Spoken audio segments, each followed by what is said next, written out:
Songs, puppets, fun and mime.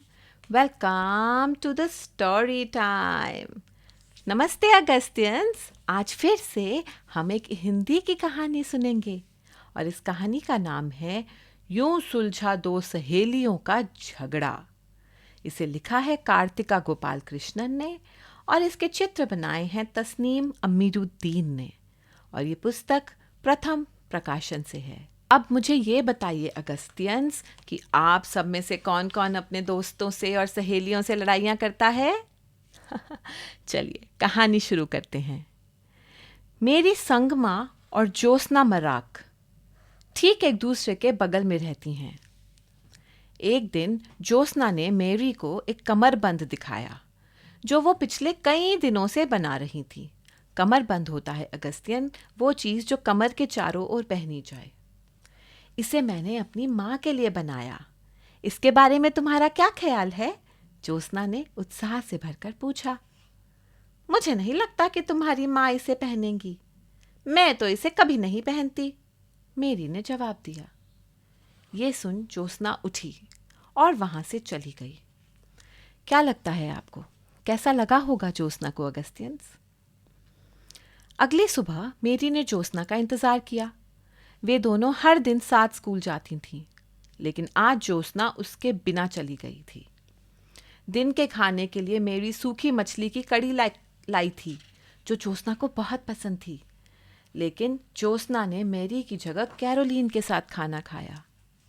उस दिन शाम में मैरी ने ज्योत्सना का घर पर इंतज़ार किया। वह खिलौना कार से खेलना चाहती थी जिसे उन दोनों ने मैरी के पिता के साथ मिलकर बनाया था, लेकिन ज्योत्सना नहीं आई। मेरी ने उन सारी चीज़ों को देखा जो उसने ज्योत्सना के साथ मिलकर बनाई थीं। बांसुरी, चिड़िया के रहने का घर, रेल की पटरी। ओह! उसने अपनी कार किनारे रख दी। फिर उसने बांस के दो डंडों को खींचा और उन्हें एक दूसरे के सामने रख दिया। इसके बाद उसने एक पतले डंडे को दोनों डंडों के आमने सामने किनारों से बेंत की मदद से बांधा, जैसा कि उसने अपने पिता को करते देखा था, और फिर उसने एक के बाद एक कई छोटे डंडों को सीढ़ियों की तरह बांध दिया। ये सब देखने के बाद उसने देखा कि उसने एक चीज़ बनाई है, अजीब सी लंबी आयताकार चीज़। ज्योत्सना इसे बनाकर खुश होती, मेरी ने सोचा। आज अकेले बनाने में मज़ा नहीं आया। मैरी ने उस आयत को उठाकर अपने कंधे पर रखने की कोशिश की। उसे ठोकर लगी। उसने फिर कोशिश करी। इस बार वह उठा पाई। कहाँ जा रही हो? उसके बड़े भाई सैमुअल ने पूछा।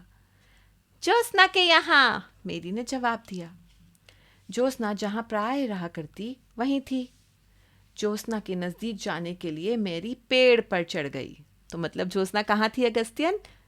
पेड़ पर। चली जाओ, ज्योत्सना ने त्योरियां चढ़ाकर कहा। सैमुअल पेड़ पर चढ़कर मैरी के करीब बैठ गया। उसने उसे पकड़ने को एक रस्सी दी और एक रस्सी खुद पकड़ ली। सैमुअल और मैरी ने गहरी सांस ली और उस आयत को पूरी ताकत से ऊपर खींच लिया। उफ! और फिर दोनों ने बांस के डंडों से बने उस आयत को बीच में पुल की तरह बिछा दिया। जब मैरी दूसरी ओर पहुंची, ज्योत्सना की त्योरियां तब भी चढ़ी हुई थी। उसकी आंखें मैरी से उस आयत की ओर घूमी और फिर उसने दोबारा मैरी को देखा। क्या तुम्हें लगता है हम लोग इस पर चलाने के लिए एक रेल बना सकते हैं? ज्योत्सना ने आकर मुस्कुराते हुए पूछा। बस इतनी सी ही तो बात होती है और सुलझ जाता है झगड़ा। आपके साथ भी ऐसा ही होता है ना अगस्तियंस? अब आप सुनिए।